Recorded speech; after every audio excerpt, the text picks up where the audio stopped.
At this time, I invite the Minister of Education, Culture, Youth and Sport, the Honorable Jorien White, to address you.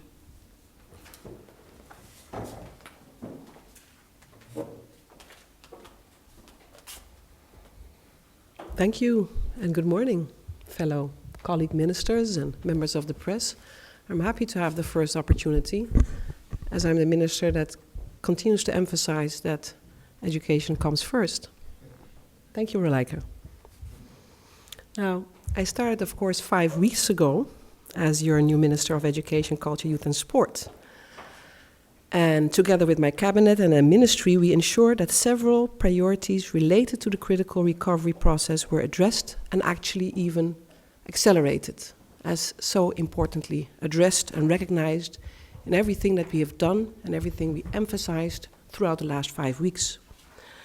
I've mentioned on a couple of occasions that these priorities included recovery and disaster preparedness for our schools and the sporting facilities, as well as the cultural organizations, and that it is about the safety and the psychosocial well-being of our students and teachers. We set out with an ambitious agenda and have made progress for the matters that are important now for this ministry's responsibilities. While we may have a tendency to look at things ahead and the vision towards the future, we also realize that it is about the matters that need attention now, today. We are still, and I keep emphasizing that in the recovery process, and we have, of course, a hurricane season ahead of us, with many facilities and schools still under very concerning circumstances. As minister, I made it my immediate priority to meet with all the critical stakeholders in all sectors of this ministry: school boards, representatives of the library, representatives of the Heritage Museum, the National Sports Institute, University of St. Martin, American University of the Caribbean, Charles Brookson Academy, the Windward Island Teachers Union. These are all but a fraction of the meetings held during the last 5 weeks, as I sincerely believe in partnerships and shared visions and transparent understandings about the priorities and the issues that we face. During these meetings, I was able to get a first-hand account of the struggles and successes of these institutions post-Irma, while accessing immediate needs and assuring continued support from us, from me, the cabinet, and the entire ministry. I must commend and express respect for many organizations, such as the Catholic School Board, SWOBE, MPC, Methodist Agogic Center, CBA, the library, CMARC, and the St. Martin Museum, because you have displayed your enormous ability to resolve and prioritize matters. The museum is able to reopen within short. The Methodist Agogic Center has been able to address, for instance, matters of their priorities to ensure a good, safe recovery for the new school year. SWOBE has been able to emphasize the importance of sometimes even rezoning and to minimize the impact of the enormous traffic, and that's how we indeed emphasize the situation that we might be in adversity, but we also create opportunity in the adversity. I've been impressed with Catholic School Board's presentations of their vision for the future, with new indeed construction plans that can indeed emphasize the importance of resilient building for the schools, and that indeed emphasize the possibilities for child-friendly school environments, and that is so critically needed. We also received goods from our strong relationship with the Ministry of Education, Culture and Science in the Netherlands. We received goods such as digiboards, we've received additional furniture, and we are awaiting indeed possibilities to have even additional new vehicles to strengthen our inspectorate. The very first meeting that I held as minister on Monday, January 15th, was indeed a stakeholder session to indeed discuss the execution of the ministry's resilience plan.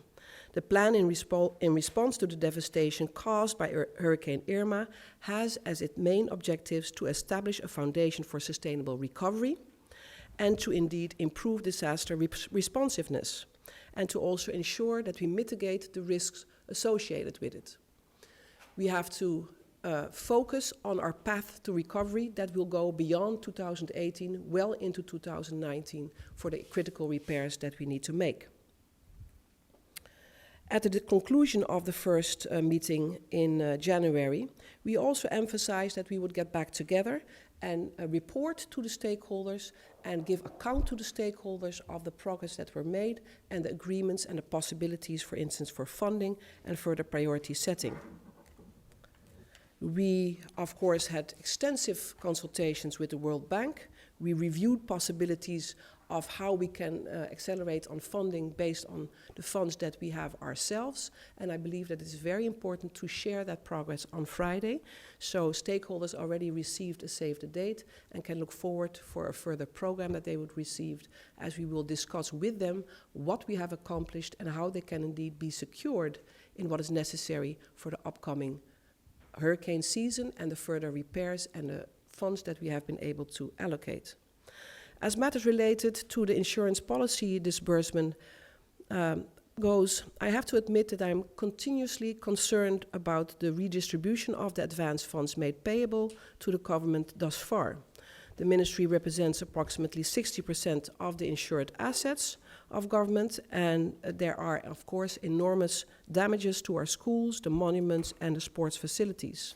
I will continue to lobby for the importance of projects that are critical to receive some of those funds, and to also, therefore, focus on possibilities to change some of these policies of the last, let's say, 20 years, 2 decades. We have had a policy in place in which all schools, regardless whether they're government-owned or owned by private foundations, are insured through the government policy insurance.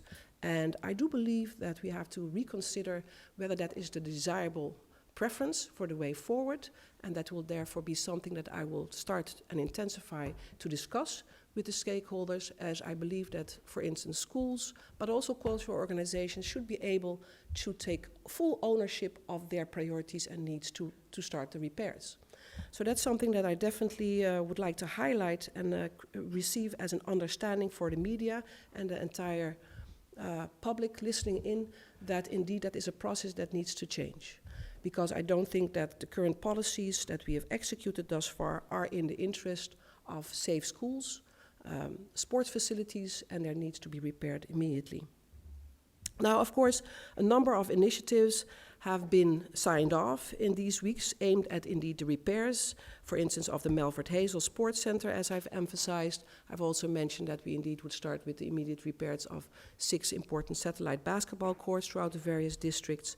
We also have the green light to start with the process, or to complete actually rather, the process of the 4 new classrooms at the St. Martin Vocational School, because they are in enormous, dire need to further expand. And I will continue to finish the projects that are in the pipeline, and I will make sure that it is about crossing the T's and the dots, eyeing the dots. The draft policy for tertiary education is progressing well, as I've highlighted earlier in the process, and it is critical for USM's funding towards the future. And I do know that indeed the anticipated target dates that were set out and agreed upon with the University of St. Martin are going according to schedule, which is therefore hopeful, and we will continue to stay in close contact and communication with USM to indeed ensure that we have an understanding and that they receive the draft ordinance as planned in March.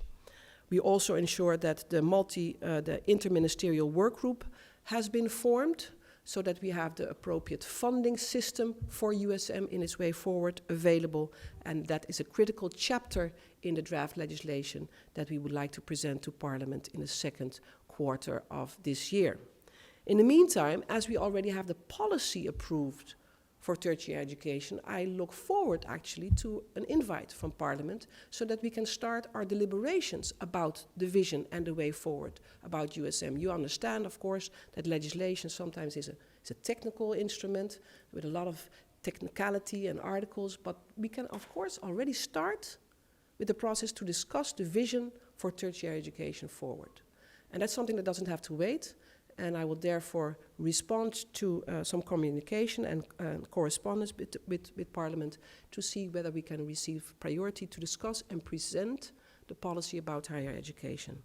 Now, since I'm on the topic of legislation, you may understand, members of the media and also colleague ministers, that of course legislation and policies regarding education are critical. I've emphasized the importance of from the Secretary General and to receive her support to complete the pending legislation for study financing, way overdue. The establishment of in Dutch they say, de Raad voor het Onderwijs en Arbeid, as the instrument to indeed enhance dialogue between the private sector and education to ensure that the programs and educational programs that are provided and developed by NIPA or USM are aligned with the labor market needs. So that needs to be established, that committee, so indeed that dialogue takes place. And I've also emphasized the importance that the matters related to the school busing and our new vision about school busing towards the future gets indeed and deserves the attention it needs. And for instance, another vital document for legislation is the Inspectorate of Education, since we would like to strengthen the position of supervision to ensure that the quality of schools are monitored and that we ensure that we intervene where it is necessary, especially during these times where children, students, teachers, school facilities are challenged under circumstances. And Parliament and government needs to have a strong tool to be informed how we are progressing in the years ahead. Of course, we've experienced the enormous impact of the fires and the continuous flares from the landfill. And that, of course, continued to receive our attention. And I was therefore happy, and we made it a priority to purchase masks for the schools in the direct facility of Philipsburg, and they have been distributed the last couple of days. Would like to thank members of cabinet so that we indeed can secure that if there would be an additional outbreak and additional fire, that they can respond immediately. We have met at the same time with CBA, Charles Brookson Academy, yesterday to discuss their new housing solution, as they've emphasized that they are unable to stay in that facility until, like for instance, the end of the school year. We've discussed matters. They have proposed a solution for maybe in the next month, but we also discussed that if there would be indeed continuous risk associated with the fires, that we have an understanding and an agreement with MPC that they are able to immediately have the children in those schools at additional complementary school hours to avoid that they would miss out on additional days and critical schooling hours, as we want to avoid that we, of course, experience negative performances during the exam months. Now, I've said and will continue, therefore, to emphasize that the safety and well-being of our students and the teaching and administrative staff will always continue to be our number one priority. I've also expressed that we need immediate funds to ensure that schools indeed heavily affected can receive the support necessary, and we are in the process to conclude some critical first repairs. During last week's press briefing, I also mentioned that we had fruitful meetings with representatives of the General Pension Fund and the president of the WITU and myself on matters related to affordable housing opportunities for our teachers. A key area of concern for a majority of the teachers, as they have expressed, continues to be the high cost of rent, while I do understand how critical the role of almost 1,000 educators is, because they are considered community leaders and they are also considered to be first responders for our children. So I do not downplay the vital role that they have in the community, and we have to indeed therefore ensure that we don't further expand the shortage that we already are experiencing for highly educated educators that we need to uphold the quality of our education. We have to ensure that they don't leave because of the challenges that they face in their personal lives, and I'm therefore happy that we agreed with the Y2 and the APS that we will organize an information session to see if indeed owning your own home, owning an affordable home, is a way forward to indeed stabilize their personal needs. The final confirmation will be received this week, and we will then issue an invitation during which the pension fund can then make their presentation, and not only about affordable housing options, but also discuss matters of additional needs for pension. This morning, I also issued a letter to my colleague ministers, the Minister of Vromi and the Minister of General Affairs, highlighting and bringing to their attention areas in our St. Maarten flag protocol that were not being correctly addressed nor adhered to. In particular, as it came to the lighting of the flag after sunset, not only at the Bells property in K Bay, but in several other areas as well, we do notice that there are flaws that we would like to address. While the general maintenance of flags do not fall under the direct purview of the Department of Culture, in the spirit of interministerial collaboration, we saw it as a responsibility and as an opportunity to bring about a general awareness for the flag protocol, and we have offered our assistance in identifying other areas where we can modify and improve. The St. Maarten flag is an important national symbol, as it represents the strength and the resiliency of our people. And a conversation has therefore also been restarted in the Department of Culture on heritage, national pride, and a general awareness for flag protocol. It has encouraged us to consider the launching of an awareness campaign within the community and on the importance of national symbols within the schools. And speaking of the Department of Culture, therefore, I'm pleased that I was able to sign off on the filling of the vacancy in the Culture Department and installing Clara Reyes as a new department head. Clara immediately jumped in with both feet and is doing a fantastic job. I'm delighted that she was so warmly received by so many persons in the community. Clara and her team have been tasked to execute an initiative that is close to my heart, the upcoming Creative Industries Forum at the end of March.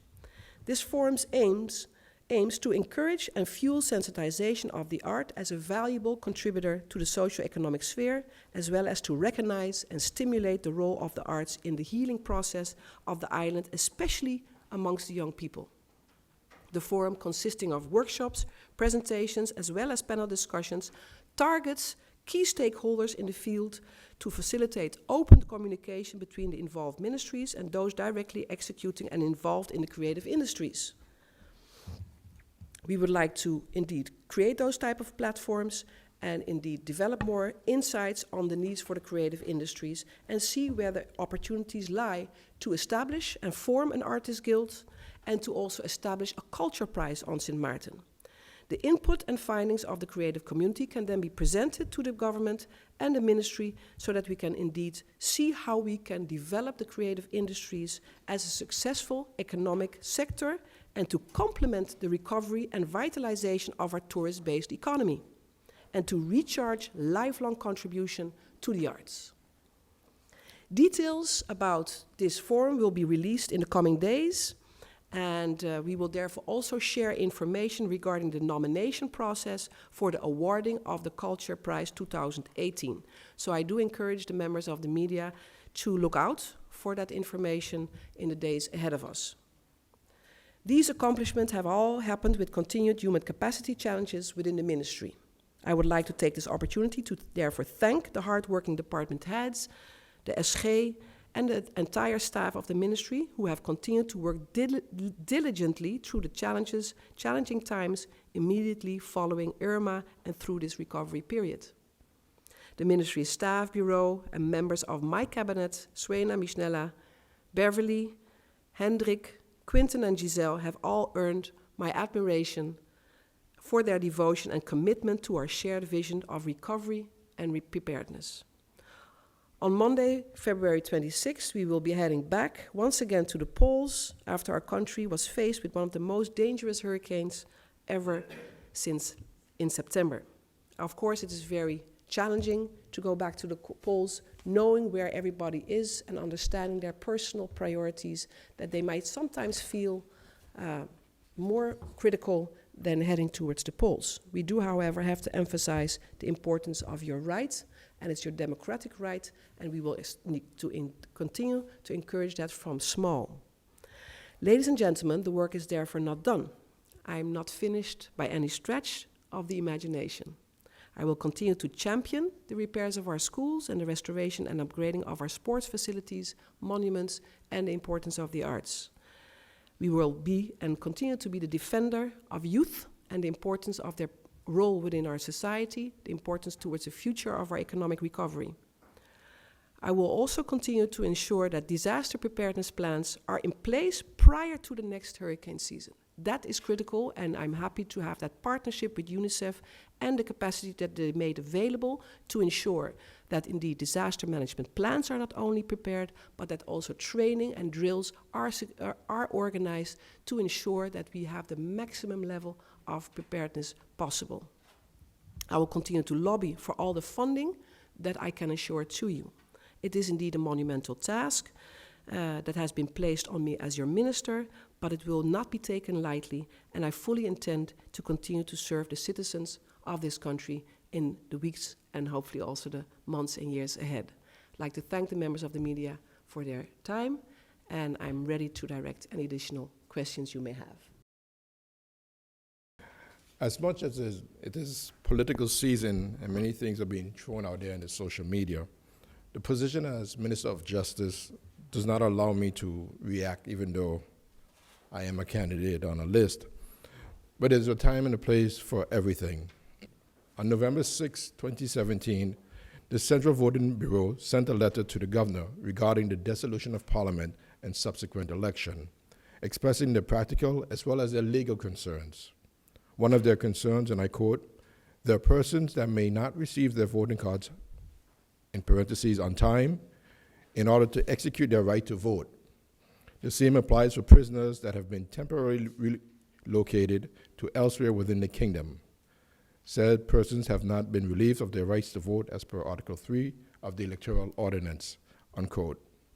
The Central Bureau is the guardian of the entire democratic and electoral process. As much as we tried to amend the legislation, it was not possible at this juncture. Flying the inmates in to vote would be another expensive and time-consuming exercise and may even be perceived as vote buying by the sitting government.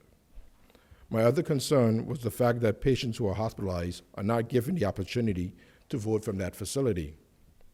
The electoral ordinance must be amended in the very near future to protect and guarantee the voting rights of every citizen, and anyone or any party who chooses to ignore the advice of the Central Voting Bureau is one who denies our people of their basic human right to vote.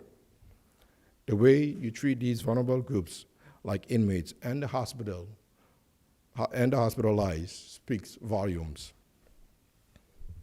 Last week, I reported about the 911, 912 incident that I personally experienced, and the report, I understand, will be forthcoming this week, so I'm looking forward to that.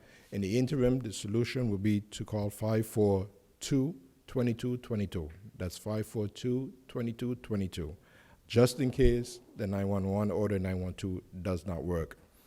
In addition, the complaints committee is being established. This is a requirement by law, and I believe that the citizens have a right to definitely use this option as well. So we are in the process of establishing the complaints committee to address one of these and other concerns as well. On another note, the youth probation section is fully operational and continue to render reports and advice to the prosecutor's office and the court, as well as to execute the guidance programs for the minors in a probation period. At the moment, there are 56 clients under the guidance of this section. The section in charge of the management of child alimony collection for 230 clients has continued to execute all collections and payments accordingly. The Child Protection Unit is severely understaffed and is therefore focusing on the monitoring and evaluation and reporting to the court in first instance on the 119 minors that are presently under a protective measure, as well as investigating and advising on all cases requested by the court. Since December 2016, they are unable to offer general consultation services with the two available social workers. On Wednesday, February 14th, On Wednesday, February 14, I had a meeting with the Director of Court of Guardianship, Ms. Richella Emmanuel, where she presented the year report of 2017 and the planning for 2018 to 2020. It is during this meeting that she extensively informed me of the organizational challenges of the Court of Guardianship as encountered pertaining to embedding its structure of country simultaneous since 2010. Plans were developed, decisions made, and their executions have begun since 2013, but have been hampered by the many changes of government, and in particular, ministers of justice. So the change in visions and priorities have definitely been affected. After July 2016, the situation at the already understaffed department got worse due to the departure of one social worker, followed by another one in October 2017 after Hurricane Irma. This situation has been extensively discussed and reported to the ministry and the former Minister of Justice. I need you to know that this matter has my full attention. There is one social worker who had done her internship by the Court of Guardianship a few years ago, pending to start in March 2018. This means that she can hit the ground running as she is familiar with the organization. Advertisements for the recruitment of more will follow within short. In the interim, we are asking the School and Student Support Services Division of the Ministry of Education to monitor and counsel children in need of such. Urgent situations can be reported to the police. In all cases referred to the Court of Guardianship by the police, prosecutor's office, and the Semantica Center are receiving and will continue to receive the full attention of the Court of Guardianship. This has been a very busy week, busy few weeks actually, because this is our 5th week, but of course the work continues, and in government you must always have continuity. There is a planned trip to the Dominican Republic to follow up on our pre-clearance. The Dominican Republic is the latest edition that has pre-clearance, so we will be visiting that facility along with management of the airport. Mr. Hyman should be joining us on that trip. This will help St. Martin maintain its hub position and, of course, the economic benefits and spin-offs from that. When it comes to tourism, we are busy with the Tourism Master Plan. We're planning for it. We're doing this in cooperation with the French side. We will be signing an MOU pretty soon called the One Island Cooperation. And this is the first time that synchronization will take place between both sides when it comes to a strategic plan.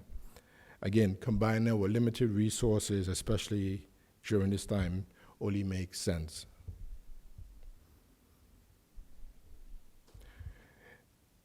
On another note, when it comes to the number plates, the police department and the Ministry of Justice as well, the tax department, the Ministry of Finance and number plates will be meeting tomorrow afternoon because we would like to explore the opportunity of delaying the payment of these fees for, we're looking at 6 months right now, but we're gonna have to do that in consultation with the experts in that field.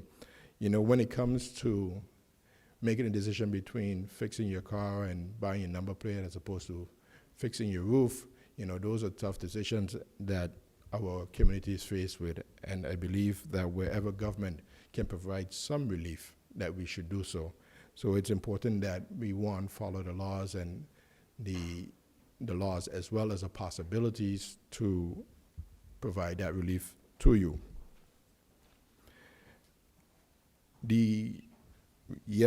Just on Monday, we did a tour of the harbor as well, where we assessed the damages of the Pier 1 that was caused by Irma. The precast flats have been placed there. They are going to be installed hopefully this week. Apparently they worked the entire night last night as well. And all in preparation for March 8th when we will have 5 ships.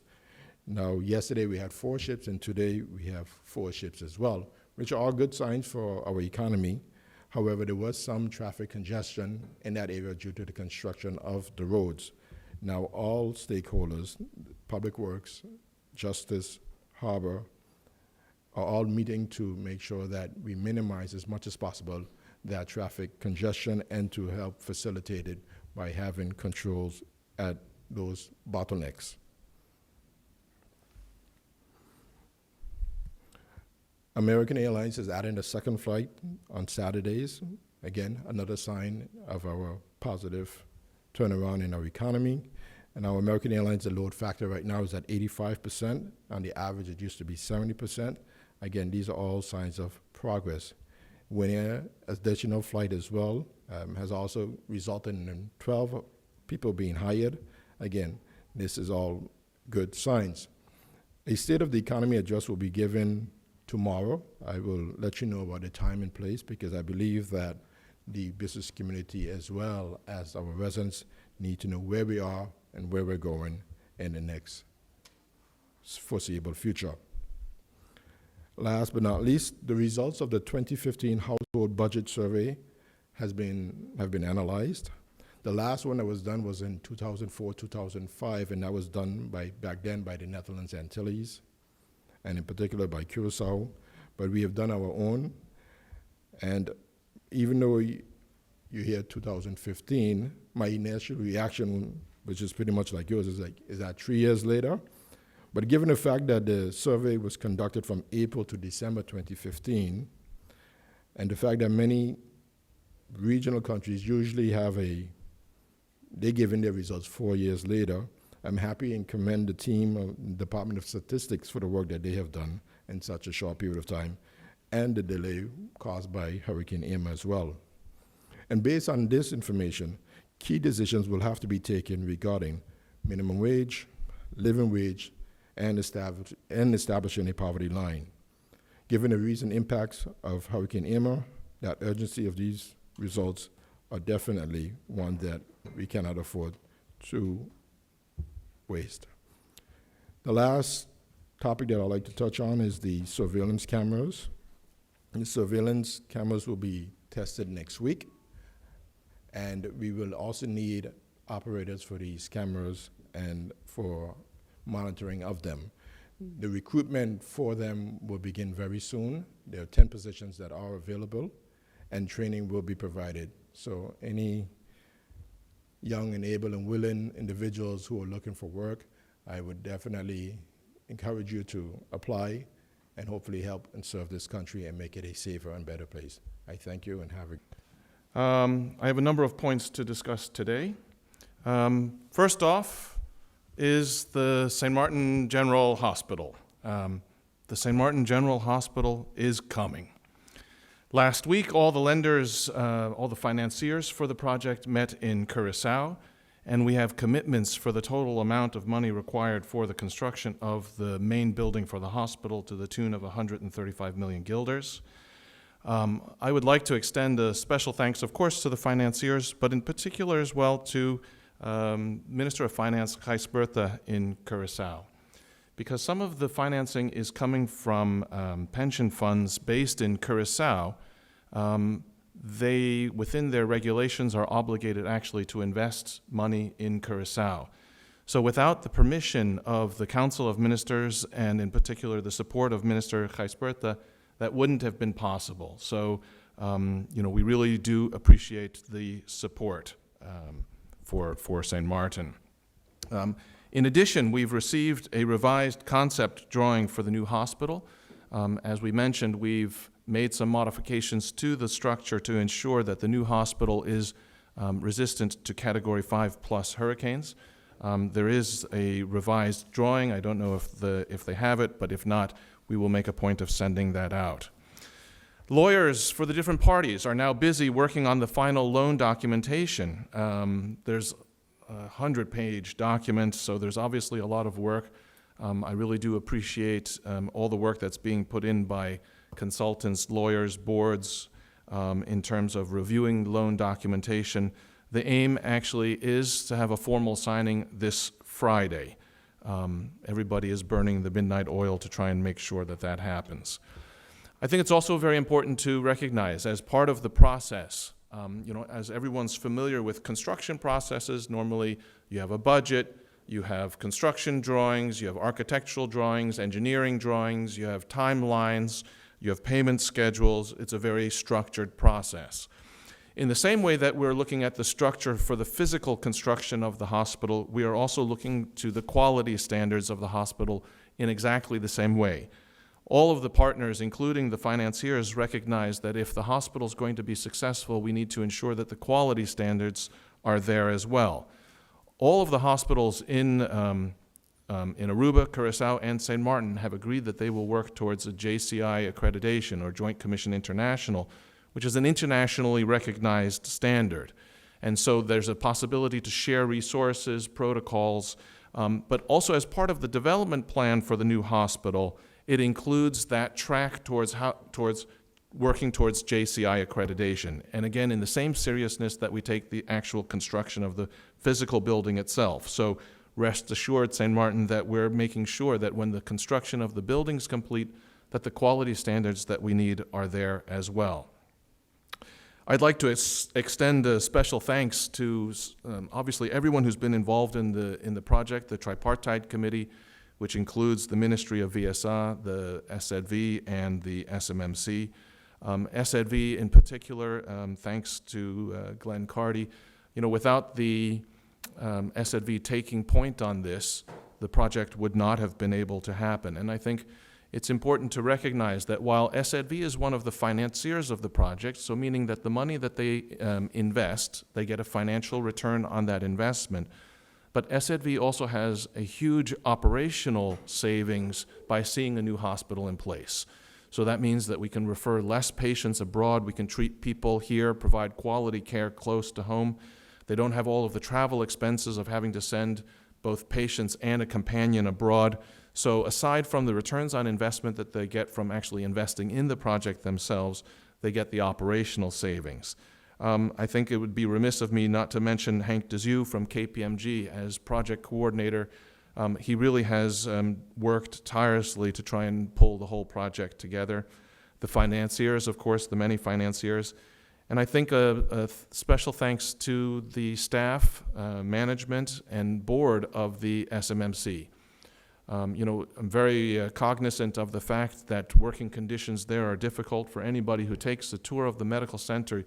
You can see that the place is literally busting at the seams. They have services outside in containers, not services, they have staff and storage of materials in containers outside. You see people doing therapy in the hallways. There's a report as well that the hospital would have difficulty sustaining even a Category 2 hurricane at this stage. So they are working under the most dire and difficult of circumstances, but still they continue to work with a smile and they continue to deliver the best quality of care that they can.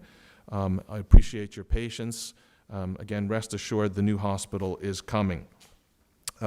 Next steps. We need to submit revised drawings to the Department of Romy for building permits. The construction agreement will need to be amended, so there's still quite some work that needs to be done. And actually, this will be the case as we go through the entire project.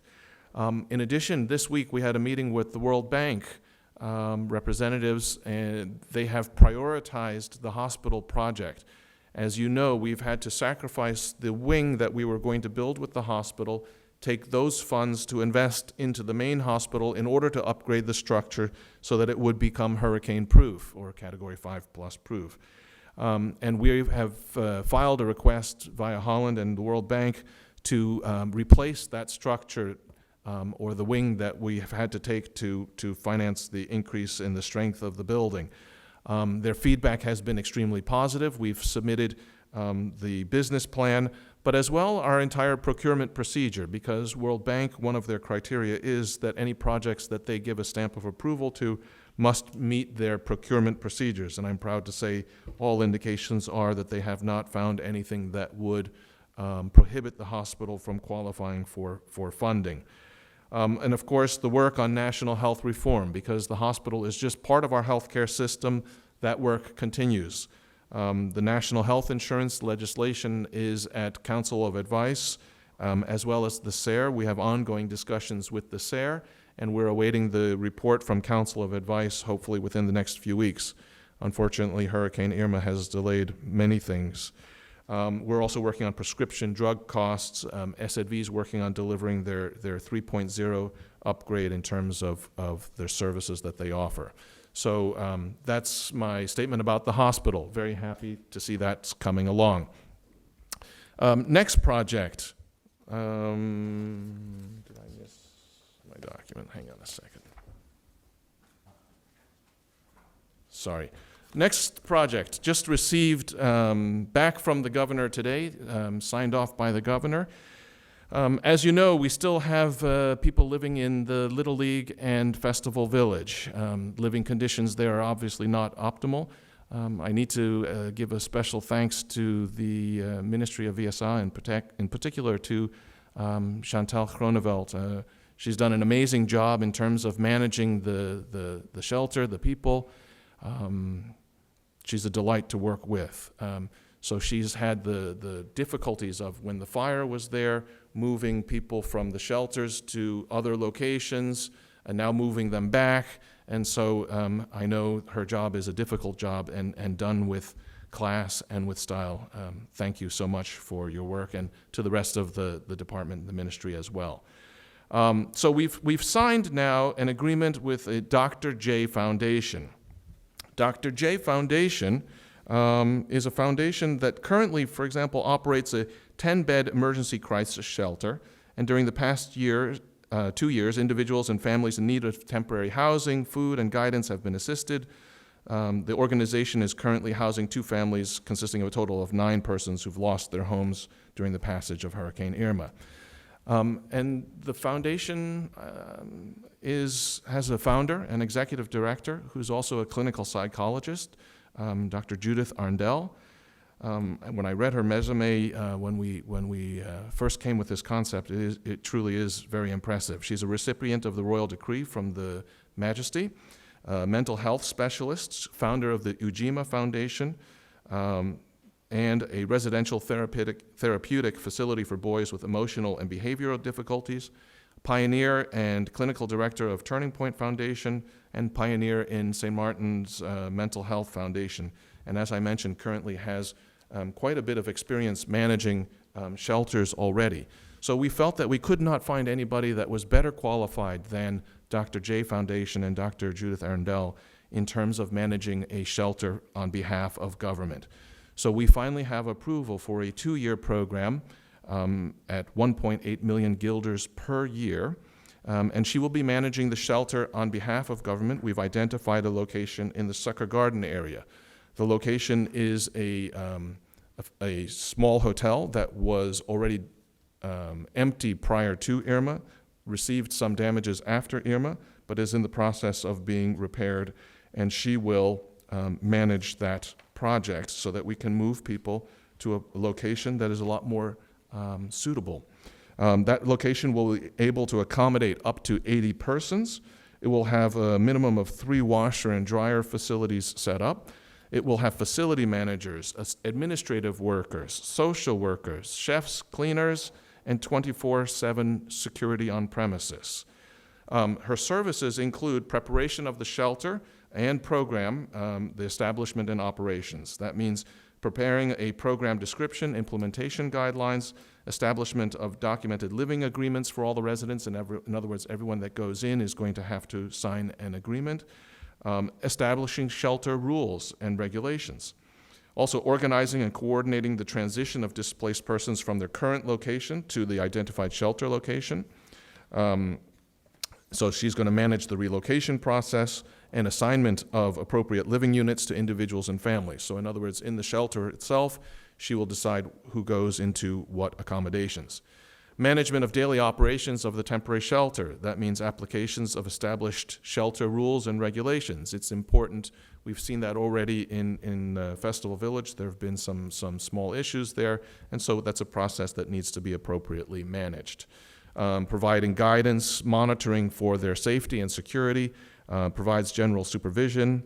And also, I think this is very important, case management. As I mentioned, this is a person who has very strong social skills, psychological skills, and I think that many of the people that are in the shelters need support. And so also going to be responsible for provision of personnel to carry out management, residential monitoring, and psychological support to all of the individuals and families. So this is a complete program. It's not only a place for people to come to live, that's a more decent, clean, renovated place. All the furniture is going to be new, but it also comes with the psychological support that we feel that everybody needs.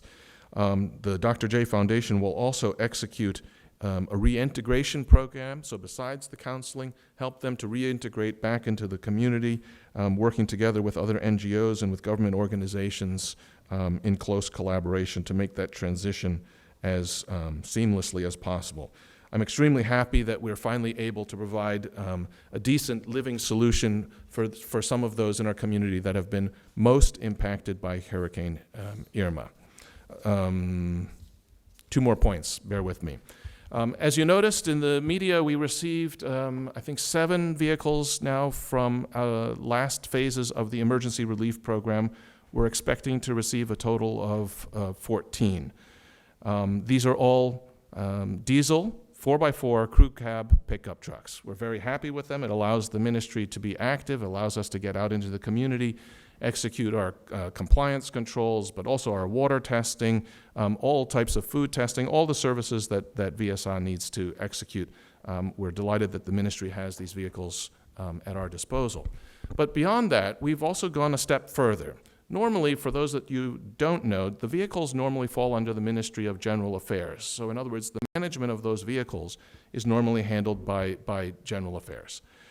Because these vehicles are being consigned directly to the Ministry of VSA, it allows us the flexibility to be a little bit more innovative, a little bit more experimental. What we've done with the vehicles is we're in the process of putting GPS trackers into every one of these vehicles.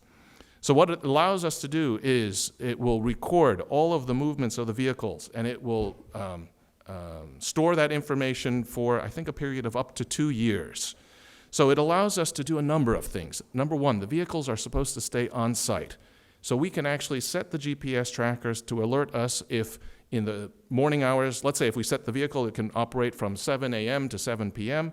If the vehicle moves in other hours, actually an alert message will be sent to whoever's on the designated list that the vehicles are operational. So again, we're ensuring that the vehicles will be here for work. We can also set the GPS trackers to indicate when the vehicles are speeding or driving erratically. So if people are driving too fast, we also will get an alert. If it goes over to the French side, we'll get an alert. If the vehicle has an accident or a crash report, we'll get an alert.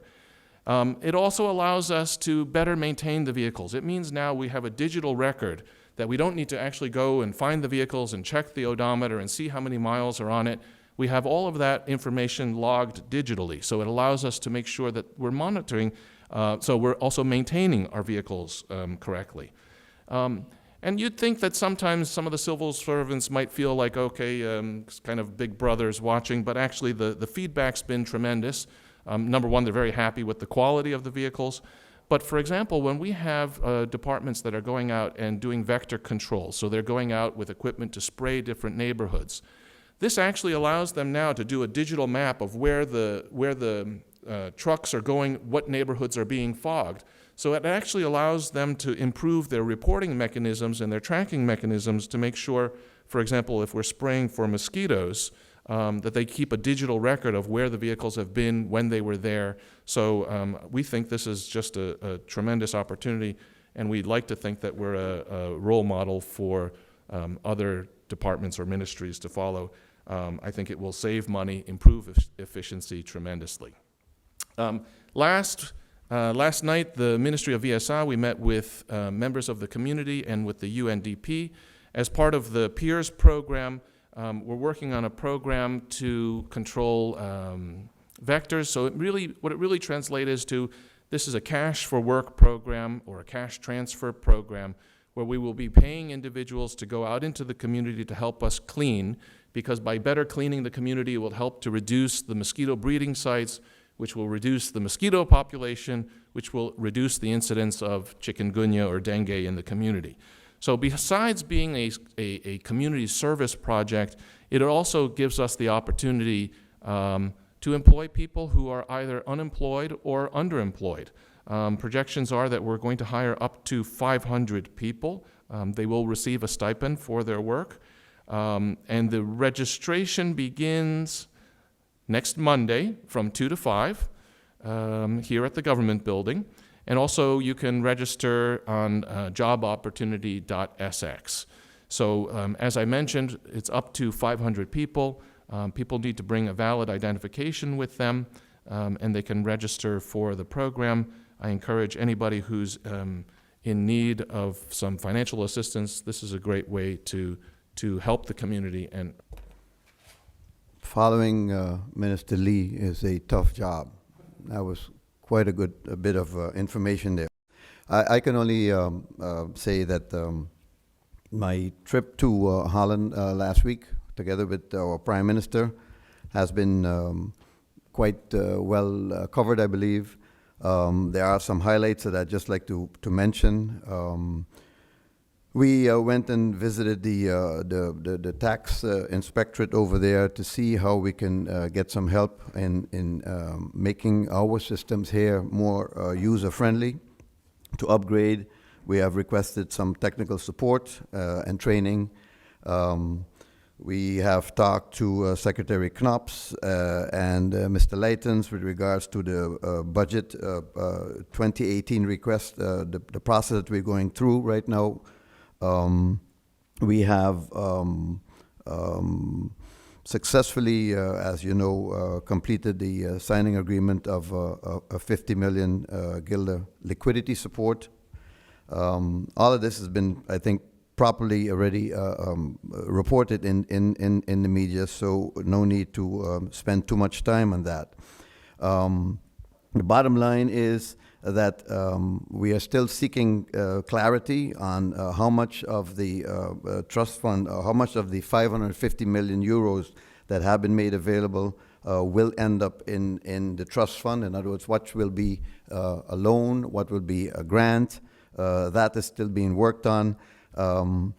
There is some frustrations on definitely on our side with regards to how it's perceived. I've spoken to several people in Holland who the man in the street thinks that we are not doing what we need to do fast enough to use those funds. But the truth of the matter is that we have to go through a process. We have to live up to the norms that the World Bank has requested for us to live up to. And that is a process that is taking quite some time. And the bottom line is that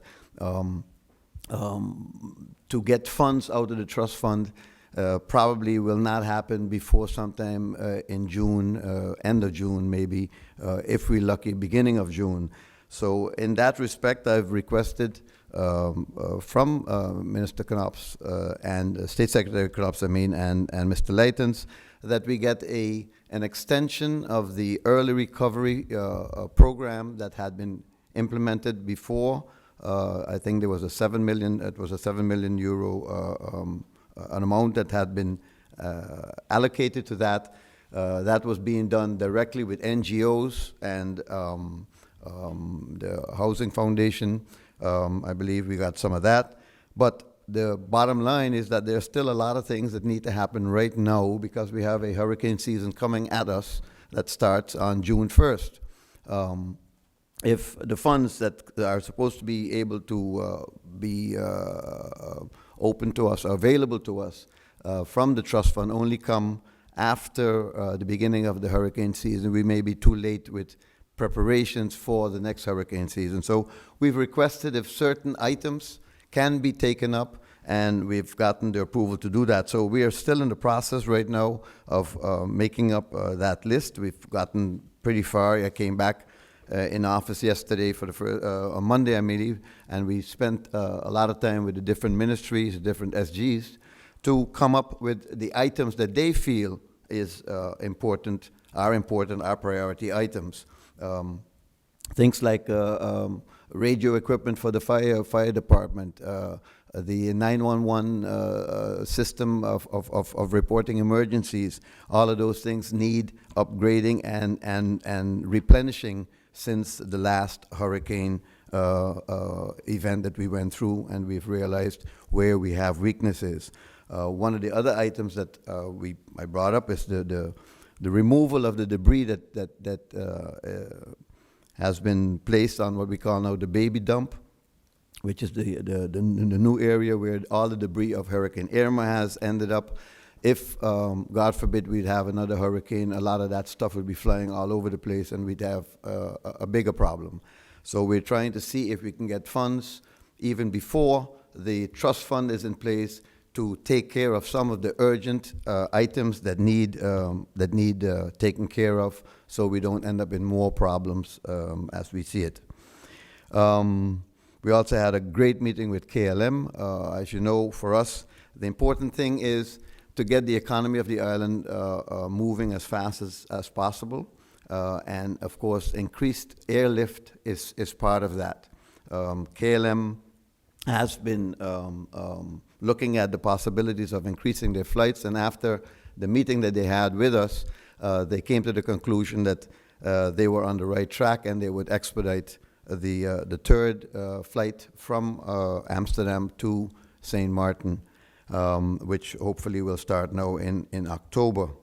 Also, they have promised that they are going to take up conversations with their sister company, Air France. As you know, Air France used to come to St. Martin on a daily basis. They no longer do that. I'm not sure right now where they're at, but I believe it's one flight a week right now, or something to that extent. And we're looking to see if we can move it up to 3 flights a week, and it's being done. Our friends at KLM are going to try to emphasize the importance of that for St. Martin. Last but not least, with regards to the meetings in Holland, we had the opportunity to ask for some technical assistance also with regards to in the field of mental health. And I think I just heard our Deputy Prime Minister Lee talk about that. The psychological support. We know that there's still a lot of stress going around on the island. And we've asked if we can physically get some help as soon as possible to help those professionals that are on the ground here on St. Martin already to deal with more cases of stress. Also the schools, I know that our Minister Verita has requested also to get psychological support for the kids in the school, because there is still a lot of stress going around, and we need to give people a way of dealing with that, meaning at least be able to talk about it and see how we can help. Yesterday I've been contacted by the Dutch mission here on St. Martin, saying that they are very, very interested to make that happen really quickly. They've asked us for more information, so we look forward to physically getting more people on the ground to deal with our stress level on St. Martin. Talking about the post-hurricane situation, I'd like to just mention from a financial situation here on St. Martin, we would like to find ways and means to cut back on expenses, as I keep talking about, because we need to do something about our own liquidity situation on the island. We have taken we're looking at situations like, for instance, the issuance of land on the ring road just prior to the departure of the last government. It has come to my attention as Minister of Finance that the issuance there of land can have serious financial disadvantages and consequences for the island, for the country. From what we understand, from what I've been told, it looks like if that continues, if those plots of land indeed are given out, that the sewage lines that have been programmed to go in the area of that ring road would have to be moved. That whole plan would have to be changed. The physical location of the ring road would have to move. It would mean that we'd have to do more filling of the Great Salt Pond. All items that will cost this country a lot of money. we are concerned because this is not just giving out plots of land where you can build a house. This is definitely commercial lots and lots that obviously are quite valuable. We are going to look into. We are looking right now into the issue of what is the legality of it? How can it possibly be turned back? Simply because it is going to cost this country a lot of money the way it's been done. That land that was programmed to be more parking spaces for Phillipsburg. Phillipsburg has been getting more and more problems with traffic. So the use of the land was predestined for something else than to be given out to individuals. So we just want to let people know that we are looking at it and seeing how we can deal with it.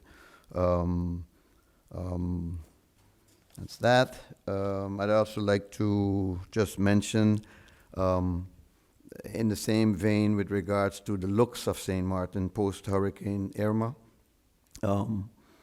We're almost 6 months later, and we who live on the island and drive around, we tend to get accustomed to the way we look. And so we're not even seeing the things that really are out of place. Take, for instance, the building where Vrami used to be at. We talked about this before. We've contacted the owner of the building because a lot of people think it's a government-owned building. It's not. It's owned privately. And we are pleased to say that the actual demolition of that building has started this morning. And we think it's important that other buildings that are demolished or that have serious damage, that as soon as the owners are financially able to deal with that, that they start doing something about it. We need to start making St. Martin look more natural, normal than what it used to be, than what it still is post-Irma. In that same vein, if you drive on the road and you look around, you see a lot of, for instance, steel structures of signs of companies that have been bent, that have been broken, but are still in the same position as they are when just after Hurricane Irma. We asked those businesses, again, that have structures on the road that are damaged, that are, yes, damaged is the right word, to have them removed or fix them. Everyone needs to take the responsibility of making St. Martin pretty again, nice again, ready for tourists to come in and enjoy what they see. Everybody needs to take their responsibility in this. As government, we will do what we can. We have our own problems. We're still dealing with insurance claims. Our main administration building, where the administration building used to be on the Clem LeBega Square, is in shambles also, with the roof in shambles. So we too are working on getting our situation in place. So we too are at fault right now, but we ask everyone to join. Let's join hands. Let's make St. Martin look good again. There are some buildings where people after the hurricane, they wrote messages of hope on there. You know, we will rise again. We will be fixed again. And 6 months later, those messages are still there, and it looks like a war zone. It looks like we had a hurricane last week, not 6 months ago almost. So please, everyone, join government. Government will do its share. We will try to do what we can to do what we have to do. We ask you to join us and help us make St. Martin look good again. Tourism is everyone's business, including ours. Thank you very much. I'm going to get to you, Mr. Lee. Elections will be held on Wednesday. You're the minister responsible for general affairs, replacing the Prime Minister. Can you tell us, if you may, as to what provision has been put in place or has been put in place to ensure a smooth sailing of the elections? I'm glad that was your one question, because we had one announcement that we missed, so this gives us an opportunity to do that. This is an announcement from the Civil Registry. The Civil Registry Department, St. Martin, announced that they have received 2,272 undelivered voting cards back from the Postal Service in St. Martin on Friday, February 16th. The Civil Registry strongly urges all eligible voters who have not received their voting cards by February 16th to collect them, to report to the Civil Registry Department between February 19th and February 23rd from 8:30 to 7 o'clock to collect their voting cards. In addition, we will be open on Saturday, February 24th between 9 and 1 p.m. For picking up of your voting cards. Everyone collecting his or her voting card must present a valid St. Martin ID or valid passport. If you have for more information or pickup of documents, you can call the Civil Registry Department at 542-0652. Ms. Roach, if I may add to that as well, because from the police point of view, those are being taken care of. They've already had the approval to set up the barricades as well as the control of those voting stations. So that's all in place as well. And while I'm busy with the Ministry of Justice, I want to also extend my sympathy to the family, friends, and colleagues of Mr. Jack Monsanto, whose body arrived yesterday at the airport. I went down early, but the flight was late, so I had to leave. Tonight they will be awake at the Emerald Funeral Home, followed by Thursday the funeral. So to the ministry that are mourning his loss, I extend my sympathy to them as well. I just wanted to make that announcement. Minister Ferrier, I get the sensation that this government are disappointed with the former Minister of Roaming give out the domain land and the ring road. Is it in plan to reverse? Can these people that have the holders of this land, can it reverse? Is that your plan? It's not my plan. My concern as Minister of Finance is what is the financial consequence of what are the financial consequences of the issuance of that land. This is not just land somewhere in Stucker Garden or in the hills or in Cold Bay. This is land in the middle of our capital where there was a plan, a very extensive plan has been put in place a long time ago to create alleviation of traffic problems in Phillipsburg and parking problems in Phillipsburg. That land was never planned to be given out as lots to individuals. So from that point of view, and the point of view that because of those plots of land, this country is going to be paying out millions of guilders if that happens, to move the road, to move the sewage lines, to fill in more land at the more of the Great Salt Pond. You're talking about a financial situation that we simply cannot afford. So for the benefit of very few, everybody will end up paying a lot more, and that is unacceptable to us. So yes, we will be looking into the possibilities of turning this back.